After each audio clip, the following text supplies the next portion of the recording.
Hello, everybody. It's Patricia Warby from Alchemy Therapies and my emotional audit. And today I want to redo a presentation I did in March last year, which had a little bit of an unfortunate crossover with the slides that I was presenting and also the visuals of other people taking part. It was part of my original group.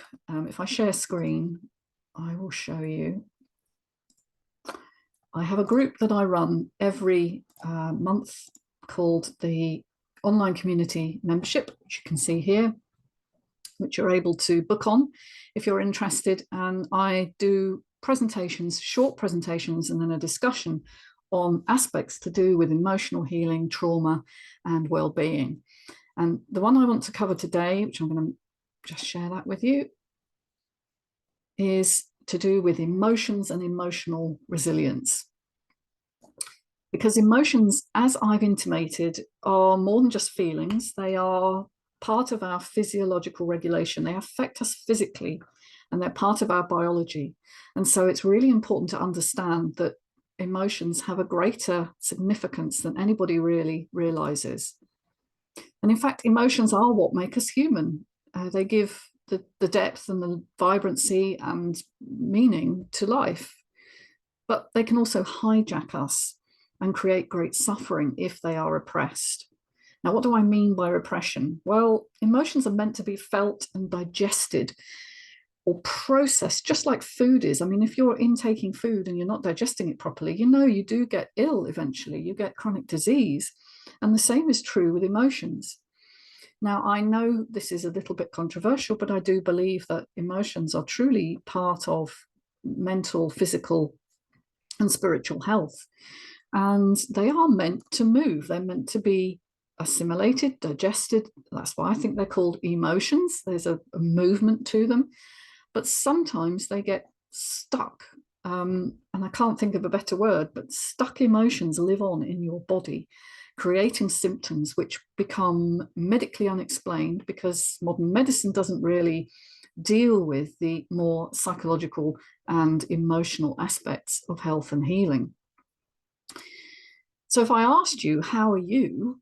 Most people will say, I'm fine or good, thanks.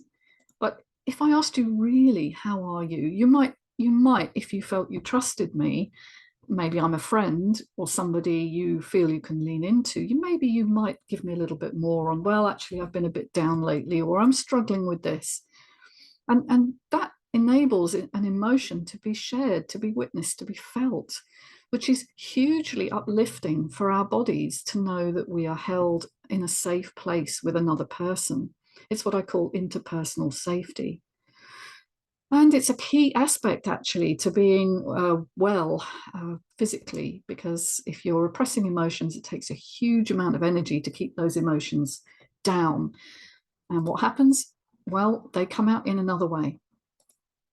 You see, stress is not just a factor of what's happening in your current life. It's also the stresses that you've absorbed unconsciously throughout your life, and often in early childhood. Early childhood is where we absorb very naturally what's going on around us without cognitive awareness, because our brains aren't fully mature until we're about 26. So we really don't know what it is we're experiencing. We just feel it.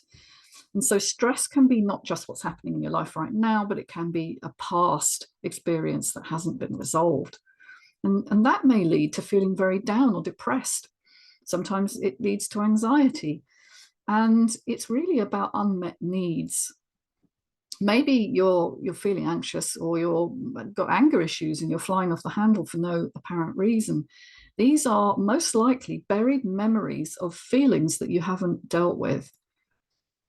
And finally, one of the ways this will show up, as I've already touched on, is these unexplained symptoms in the body, like fatigue, pain, chronic pain, the amount of emotion that buries itself and comes out as chronic pain.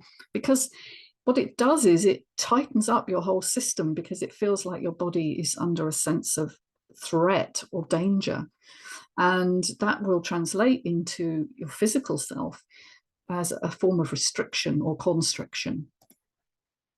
Now, it is controversial, I know, to say that most chronic illness certainly has some aspect of an emotional root, but I do believe that. That's why I'm here.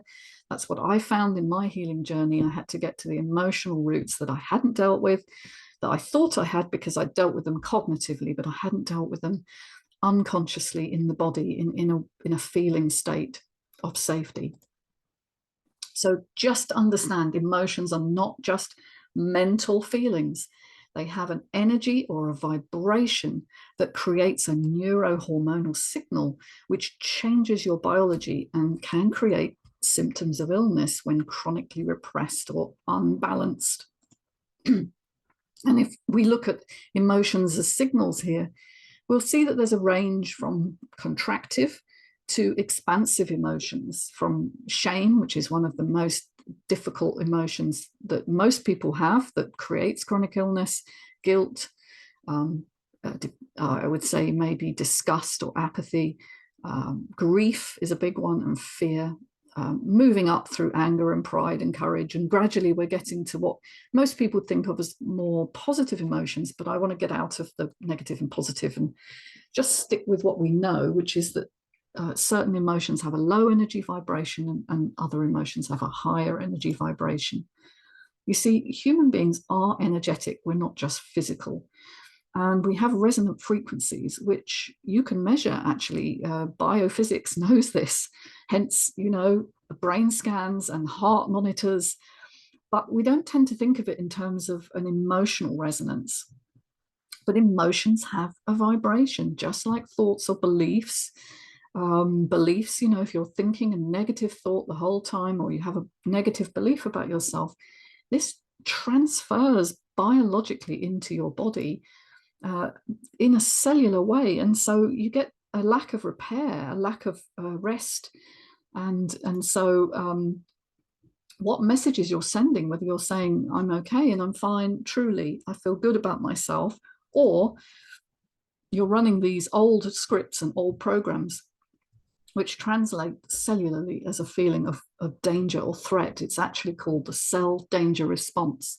And I'm going to do another video on that one very shortly. But the cell danger response is where all your energy systems go into a sort of low energy state in order to keep you alive, but actually your quality of life is hugely affected. And this, I believe, is at the basis of things like chronic fatigue syndrome and fibromyalgia.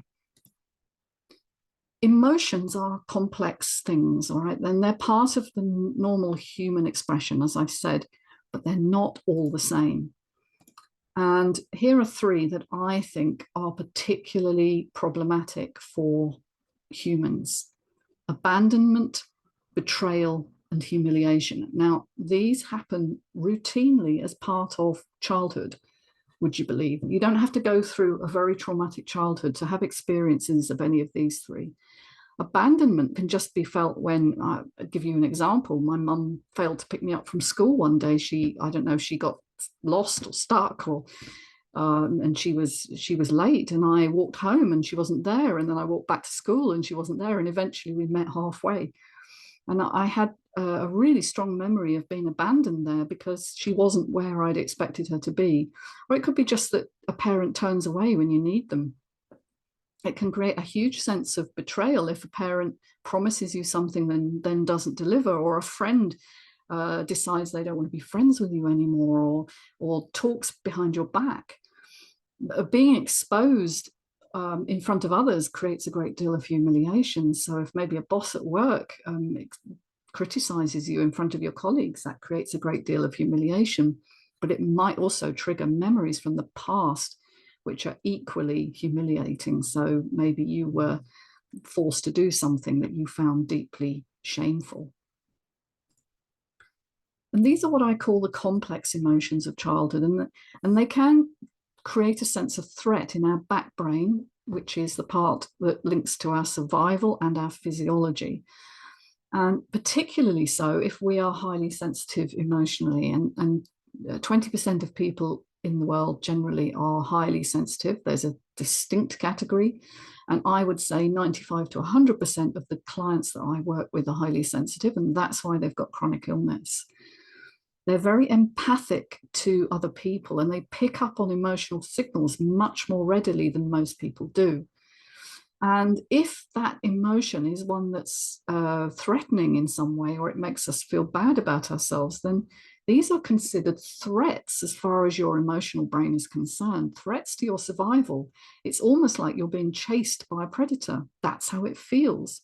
And the systems that were developed in order to protect us from being eaten or predated are exactly the same systems that will react to somebody humiliating you.